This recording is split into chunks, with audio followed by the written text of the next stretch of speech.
Hi, this is Rony Mullick, and you are watching the Post Market Show. Today's market it was a gap up market because U.S. markets were positive. U.S. markets ended well in the green, and obviously that was a trigger for our markets to move up. And then what happened was our market consolidated overall. So nothing much happened today after that. So if you look at the charts, Nifty 50 chart, Nifty has ended 0.4% in the green, as you can see, opened with a gap up and consolidated.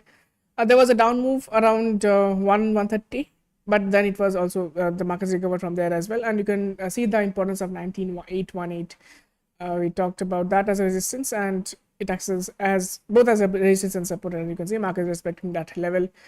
So that is Nifty. Back Nifty is also positive, 0.42% up. Back Nifty, same gap up, then markets came down. 44,500 was taken resistance multiple times. Finally, Back Nifty came down and closed below 44,500.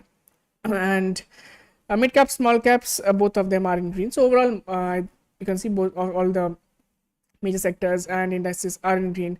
Mid caps up by 0.3%, small caps up by 0.67%, and all sectors have ended well in the green. But no sectors have increased more than 1%. It was only Nifty Energy, which is up by 0.9%, and rest none of them has moved up significantly, as you can see.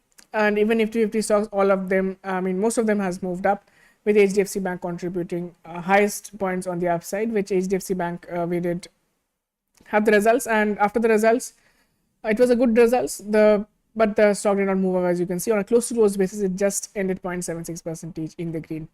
Then ITC, Reliance, Kotak Bank, Infosys, Power Grid, all of them are in the top movers, but again, none of them contributed significantly to Nifty on the upside. Top losers or top draggers include L&T, Tata Motors, TCS, IndusInd Bank, UPL. So these are the stocks. DIIs and FIIs both have become net buyers after a long time, but the buying amount is minimum 263 crores buying from FIIs. DII is buying for 112 crore. If you look at the economic calendar, even there as well, we did not have anything important as such. The US manufacturing production data came at 0.4%, which is better than expectation. Expectation was around 0.1%, so that's there. Talking about tomorrow, we have the Chinese growth rate in industrial data, industrial production and retail sales. These are going to be announced tomorrow. And today we have the US retail sales data, which came higher than expected, 0.7% versus 0.3%. So again, talking about tomorrow, we have the Chinese data coming out, and then the UK inflation rate coming out tomorrow.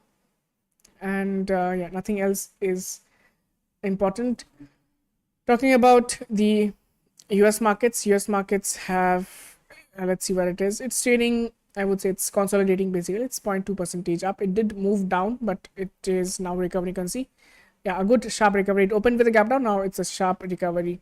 So it's a good candle, good green candle. S&P 500 up by 0.19%. Dow Jones up by 0.18%, and Nasdaq is slightly down by 0.15%. It looks decent.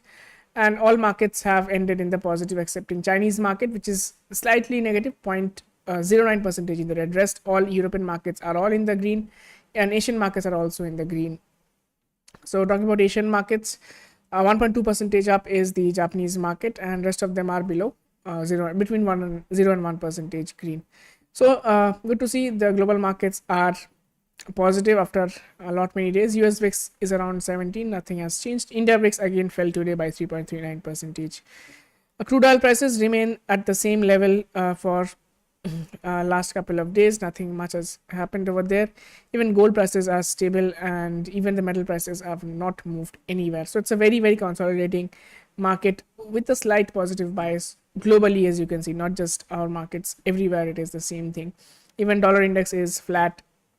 USD INR, Euro INR, and the GBP INR, all of them are again almost flat. So nothing much to discuss over there.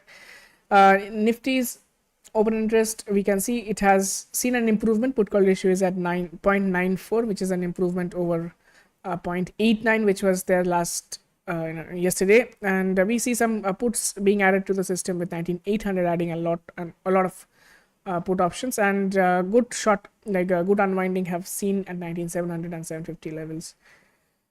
So that is Nifty. Back Nifty expiry is tomorrow. 0.7 is the put call ratio. So Back Nifty still remains bearish. Put call ratio has not improved at all. In fact, it has come down after today's sudden down move in the second half. So today also was the Fin Nifty expiry. So Fin Nifty expiry, like we had discussed, it was it was not volatile as such, but it was consolidating. But between 950, you can see it's a very small range between 19,970 and 19,930. Between that, around 40-45 point range was the range for Fin Nifty's expiry. So it's a very consolidating expiry. Apart from that, let's look at Nifty, Back Nifty levels. It's an expiry day tomorrow. Back Nifty, again, the supports. 44,151 is a support, 44,775 is a resistance. In between, 44,500 should act as a resistance. Now, it's a consolidating market, no trend whatsoever. So, the expiry day, if you are planning to go for it, then we obviously you can do the 12 p.m. thing. When if a market is moving up after 12 p.m., it should continue to move up. And again, if it is moving down after 12 p.m., it continues to move down. That's what we have seen in the expiry days. Now, you can not take my word for it, but maybe you can trade and see if that works. But yeah, that is there. But overall, markets are still consolidating. Back Nifty especially, still no bullish sign or bearish sign either in Back Nifty. Nifty at resistances at 19,870. Nifty is gradually moving up. That is good to see. Nifty 18,818 is a resistance level, and support is at 19,731. That's a very good support. So this is the overall situation in the markets, and nothing much to discuss. As you can see, it was a very consolidating day, and expecting this to continue until analysts key levels are broken on the upside, especially in Back Nifty. That has been consolidating for a long time low. Let's hope we get an upward trend over there. And Nifty, again, it is let's wait and see. Once it crosses 20,000 with a lot of strength, that would be a good time to enter for the longs. And markets are not at all bearish, I would say, but still it's consolidating between 19,500 and 20,000. So that is the situation. That is all from my side. Thank you for watching, and have a very good night.